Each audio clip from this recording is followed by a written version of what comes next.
अपने channel CTV हर सोमवार को एक नया खास कार्यक्रम शुरू करने जा रहा है सुबह सवेरे। जी हाँ, इस सुबह सवेरे कार्यक्रम में आपको नीमच, मंदसौर और चित्तौड़, प्रतापगढ़ से जुड़ी हस्तियों से रूबरू कराया जाएगा। ये हस्तियां होंगी राजनीतिक क्षेत्र से, समाज सेवा क्षेत्र से और प्रशासनिक क्षेत्र से। सुबह सवेरे कार्यक्रम के पहले एपिसोड में आप रूबरू हो रहे हैं अंचल के प्रसिद्ध कद्दावर कांग्रेस नेता और राजस्थान के सहकारिता मंत्री श्री उदयलाल जी आंजना से।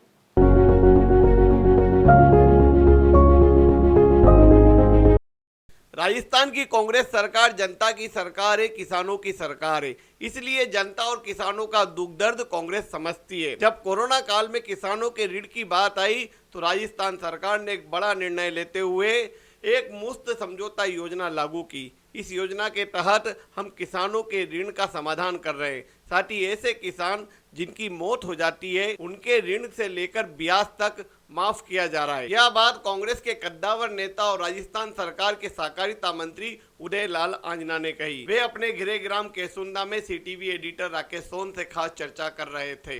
सहकारिता मंत्री श्री आंजना ने विवादित नौहरे को लेकर कहा कि वह कार्रवाई न्यायालय के आदेश पर हुई है और विपक्ष के नेता गलत तरीके से राजनीति कर रहे हैं। उन्होंने राजस्थान के नेता प्रतिपक्ष गुलाब चंद कटारिया के छोटी साड़ी दौरे पर भी सवाल उठाया।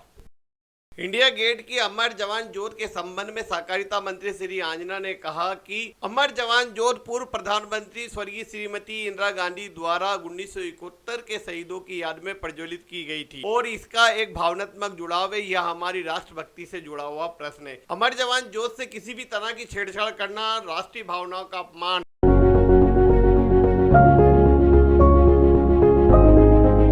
सीटीवी के खास कार्यक्रम सुबह सवेरे में आपका स्वागत है। हम पहुंचे इस कार्यक्रम की शुरुआत करने ग्राम केसुंदा और आज सुबह आपसे रूबरू हो रहे हैं अंचल के कद्दावर नेता और राजस्थान के सहकारिता मंत्री श्री उदयलाल जी आंजना।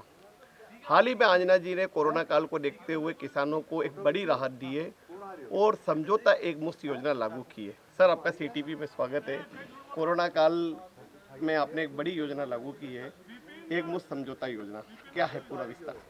तो निसंदेह राजस्थान में हमने किसानों को उनकी पीड़ा को समझते हुए कोरोना में आर्थिक स्थिति कमज़ोर होने की वजह से, आय दूनी किसानों की नहीं होने की वजह से, आर्थिक स्थिति से कमज़ोर होने की वजह से किसानों को राहत दी है कि उनके अगर एक मुफ्त योजना के तहत वो आते हैं तो उनके ब्याज में पूर्ण छूट दी जाएगी। पेनल्टी वसूली खर्च वगैरह जो भी बैंकों ने कोई गलत लगा रखा है तो उसको माफ़ कराया जाएगा। और अगर इस दौरान ऋण लेने वाले की, ऋणी व्यक्ति की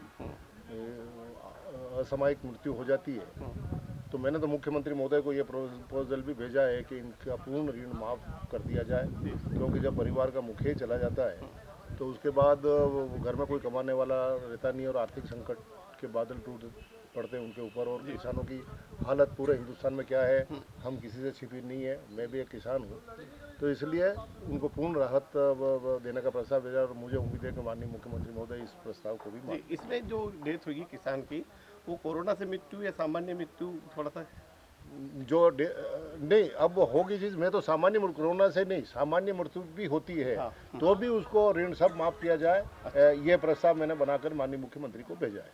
जी। ताकि मतलब कोरोना से मृत्यु हो कैसे भी हो, आदमी तो चला गया, परिवार का मुखिया चला गया, तो उसके बाद ऋण चुकाने में परिवार वालों को, बच्चे छोटे हैं, कोई दिक्कत ऐसी हर परिवार में रहती है, तो फिर वो कौन कर पाएगा। किसानों की हालत कोरोना की वजह से वैसी नाजुक है, इसलिए कैसी भी मृत्यु हो, मुखिया नहीं रहे तो ऋण पूर्ण माफ होना चाहिए। अच्छा, अभी कोरोना काल चल रहा है राजस्थान में के साथ ही मंदसौर, अपने चित्तौड़ जिले में और आपके राजसमंद जिले में क्या स्थिति, किस तरह से कंट्रोल किया जा रहा है? पहले पहली लहर और दूसरी लहर के कारण सरकार बहुत सावधान है और हमारे मुख्यमंत्री महोदय इसके प्रति बहुत चिंतित है। दो बार वो भी कोरोना संक्रमित हो गए, उसके बाद भी बराबर अधिकारियों से और डॉक्टरों से और एक्सपर्ट से राय लेते रहते हैं और उसके अनुसार गाइडलाइन जारी कर रहे हैं और जनता को आह्वान कर रहे हैं कि वो गाइडलाइन का पालन करें।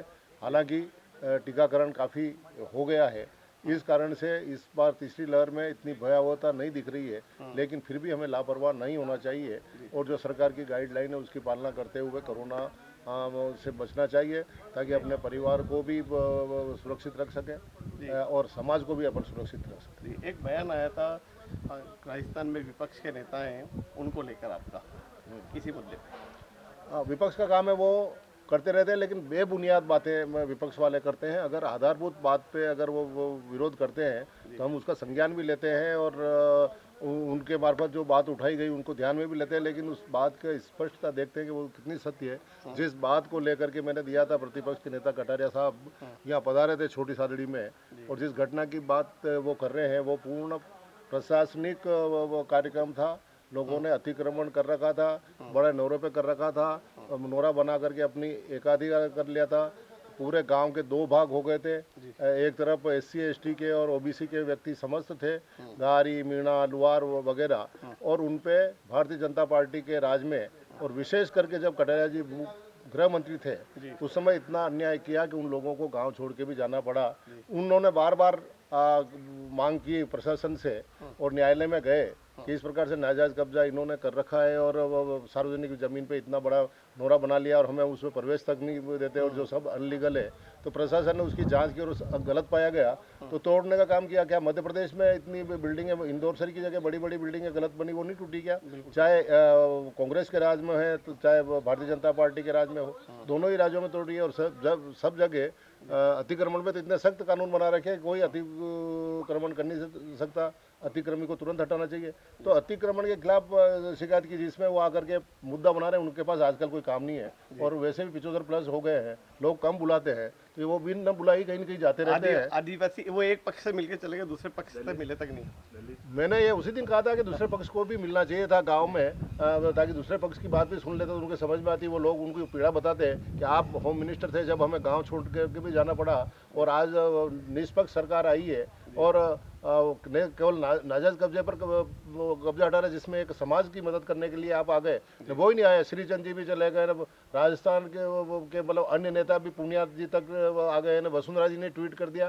तो ऐसा कौन सी आफत आ गई, इससे बड़ी बड़ी घटना हुई जहाँ तो इनका ध्यान नहीं गया। केवल ये राजनीति संरक्षण अपने साथियों को देना चाहिए कि हमारा वोट बैंक कहीं कम नहीं हो जाए या हमारे से कैसे जुड़े। हर छोटी बात पे राजनीति करने का प्रयास करते हैं। इस प्रकार की विपक्षी भूमिका अच्छी बात नहीं है। विपक्ष को वो भूमिका निभानी चाहिए जिसमें वाकई में सत्ता पक्ष को भी एक समझाइश मिले कि हाँ साहब ये गलत हो रहा था, सुधार करें। एक और अभी कल राहुल जी ने एक ट्वीट किया कि अमर जवान ज्योति से ज्योति हटाकर एक जो नया वार मेमोरियल बनाया हुआ स्थापित कर दिया गया और ये देश का अपमान है। इससे बड़ा अपमान कोई हो नहीं सकता।